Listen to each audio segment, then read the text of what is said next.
Hey team, I've been getting some great questions from you all, and today's question was how to break a 45-minute 10K.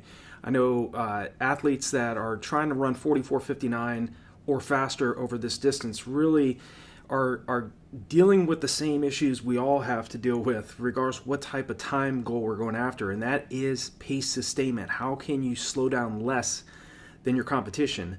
You know, for athletes that are trying to run 44:59 or sub 45 minutes for 10 kilometers, you need to hold 4:30 for 10 straight kilometers or 7:14 per mile for 6.2 miles. And of course, many athletes can run sub 45 minute pace for 10K for maybe 5 kilometers or maybe even 8 kilometers of the race. But it really is, it comes down to where are you at the finish line? And so to run at this pace and to get comfortable doing it takes an immense amount of dedication and patience on your part as the athlete.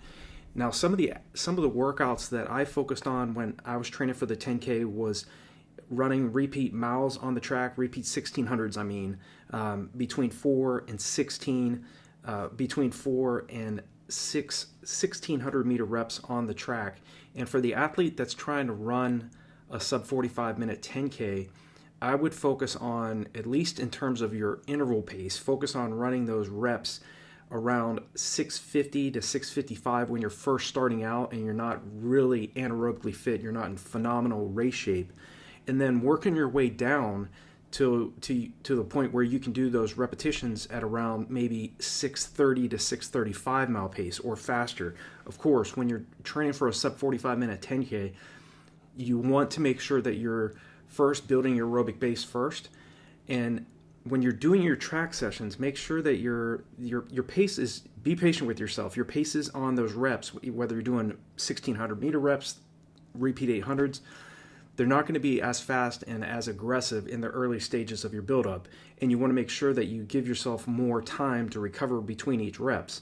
Okay, if you're doing 1600 meter reps, that might be between 3 and 4 minutes of recovery between each one of your repetitions.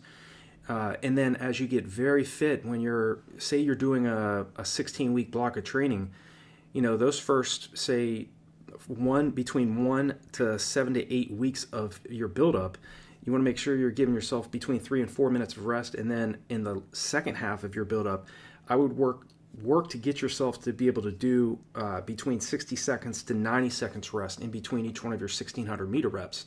Okay, the same goes if you're doing repeat 800s on the track. You might want to start off at threshold effort running around 335 to 340 per rep for 800s on the track. And that's again when you're not very fit at all and you're just kind of trying to get your legs turning over to work toward getting, again, that 714 mile pace or 430 kilometer pace to feel easier for you.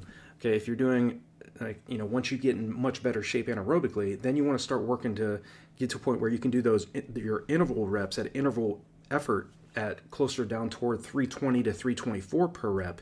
Okay, and again, with 800 meter reps, that might mean giving yourself 2 minutes rest at the beginning or 2 to 2.5 minutes of rest at the very beginning when you're not very fit. Again, slower paces, more rest, and then as you get more anaerobically fit and you've done some races, you've done some time trials, then again, you want to speed up the intervals and you want to lessen the rest. There's not going to be any rest in between each one of your miles or kilometers in the race. So you want to teach your body to clear lactic acid more effectively, build your anaerobic and aerobic capability, and to be able to clear that lactic acid more effectively in the race so that you can sustain your race pace for a longer period of time. Okay, when you're down toward, you're working in your speed, and again, that's in the last quarter of a buildup.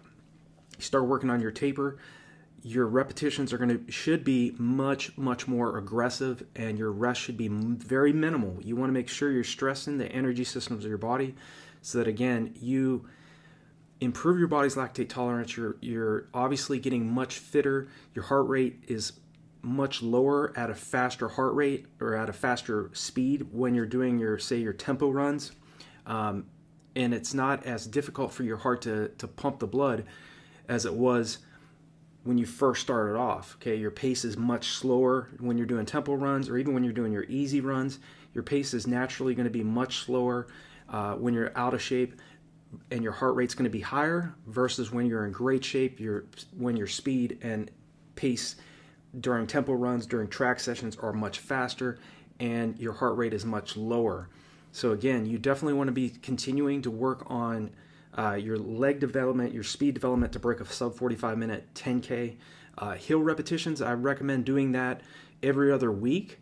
That might mean doing anywhere from 5 to 10 to 15 200-meter repetitions up a hill, all out. Okay, that, when you're first starting off, that will be walking down for recovery. When you're in great shape, again, minimize the amount of rest you're giving yourself, okay?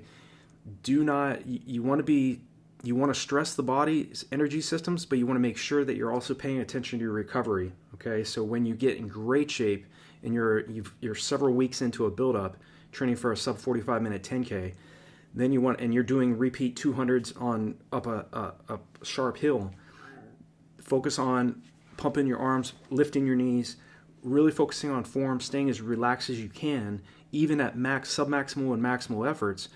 But also, when you're in much better shape, jog very lightly on the way down instead of walking on the way down. Okay, so again, we want to make sure that we're paying attention to our aerobic base first. Okay, building that easy, relaxed base mileage. Also incorporating strides, 4 to 6 100-meter strides. And again, that's in your aerobic base building phase. Okay, if you're starting a 16-week block of training, or if you're training, in most cases, 4 months is plenty of time to train for a 10K. I recommend 20 to 24 weeks if you're training for, say, a 10-miler, a half marathon, or a marathon event. Okay, so in that 16-week block of training, you want to first focus on the aerobic base, then start working in your specific training where you're training closer to or at your anaerobic threshold, slightly slower than your race pace. And then once you start working in the speed part of your training buildup, then you really want to start working on your leg speed, really training at paces significantly faster than goal race pace, in this case 7:14 mile pace or 4:30 per kilometer pace. Okay, and then focus on that 10-day taper that I talk about. Okay, even with a 10K, you can recover much faster between workouts and races versus if you're training for a half marathon or a marathon. So 10K, you don't necessarily need to have a 10-day taper. That might mean just running easy or jogging about 3 days prior to the 10K. But that's if you're doing a few time trial 10Ks or maybe 5K to 5 mile time trials or races during your buildup.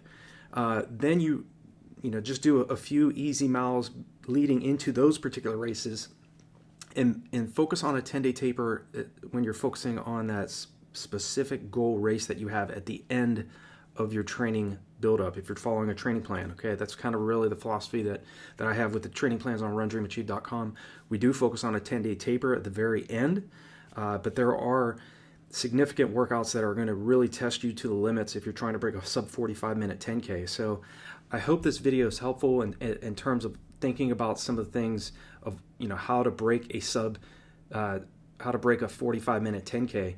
Again, it's holding 7:14 mile pace for 6.2 miles or 4:30 kilometer pace for 10 kilometers straight. So again, be cognizant of running a negative split. Do not go too aggressive in the first half of your race and try to race this 10K in the first 5K and be forced to drastically have to slow down in the second half. Be smart. Don't get too hyped up in the first half. Again, you can go out practically all out the first 200 meters and not build up any lactic acid. So it is important to get out in the race and then settle into your pace and run your race. So if you have any other questions, leave me a comment below. Check out the resources below RunDreamAchieve.com's YouTube channel, all of my videos, as well as on RunDreamAchieve.com. There are definitely resources there to help you significantly increase your capability to hold a faster pace for a longer period of time and get that new personal best you're looking for. So I wish you all the best, and I will talk to you guys and gals all in the next video.